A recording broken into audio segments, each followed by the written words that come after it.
নারায়ণগঞ্জ সদর উপজেলা কুতুবপুরের পাগলা নয়ামাটি এলাকায় লাবণী জুস ফ্যাক্টরিতে র্যাবের অভিযানে 50,000 টাকা জরিমানা করা হয়েছে।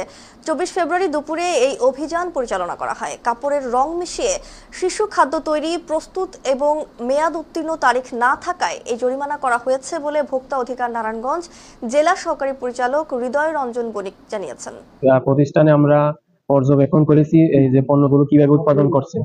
সেই প্রেক্ষিতে আমরা যেগুলো ফাইন্ডিংস গুলো পেয়েছি তার মধ্যে হচ্ছে যে এডিবল জেল যেগুলো হচ্ছে শিশু খাদ্য সেখানে উৎপাদনের তারিখ, মেয়াদ উত্তীর্ণের তারিখ সুস্পষ্টভাবে দেওয়া নেই, উল্লেখ করা নেই। আপনারা জানেন যে মোড়কজাতকরণ বিধি যেটা বলা আছে সেখানে প্রত্যেকটি পণ্যের উপরে মোড়কে উৎপাদনের তারিখ, মেয়াদ উত্তীর্ণের তারিখ, পণ্যের ওজন, মূল্য এগুলো সুস্পষ্টভাবে উল্লেখ করতে হবে। এগুলো ভোক্তা অধিকার, একজন কনজিউমার যখন পণ্যটা কিনে তার সুস্পষ্টভাবে জানার অধিকার আছে পণ্যটা কখন উৎপাদন করা হয়েছে। আমরা এখানে এই পণ্যগুলোর উপর এই মোড়কজাতকরণ বিধি পাইনি, 1 নম্বর। 2 নম্বর হচ্ছে যে ম্যাঙ্গো জুস উৎপাদন করা হচ্ছে তাদের যে পেট বোতল আছে সেখানে সেটা যদিও তারা দাবি করেছে সেটি ফুড গ্রেড বোতল, কিন্তু ফুড গ্রেড সেটি আমরা পাইনি, কারণ ফুড গ্রেডের মধ্যে আপনারা জানেন যে এক ধরনের চিহ্ন দেয়া থাকে, সেটি আমরা পাইনি।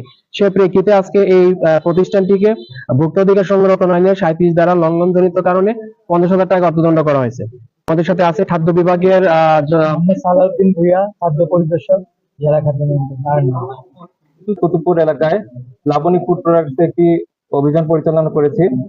তো আমরা স্বরাষ্ট্র মন্ত্রণালয়ের দিক নির্দেশনা মোতাবেক আমাদের যে নির্দেশনা দেওয়া আছে খাদ্যে ভেজাল এগুলো হচ্ছে প্রতিরোধ করতে হবে।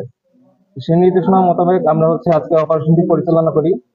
আজকে আপনারা দেখেছেন এখানে অপারেশনে আমাদের সাথে ছিল ভোক্তা অধিকার পরিদপ্তর এবং খাদ্য পরিদপ্তরের কর্মকর্তারা।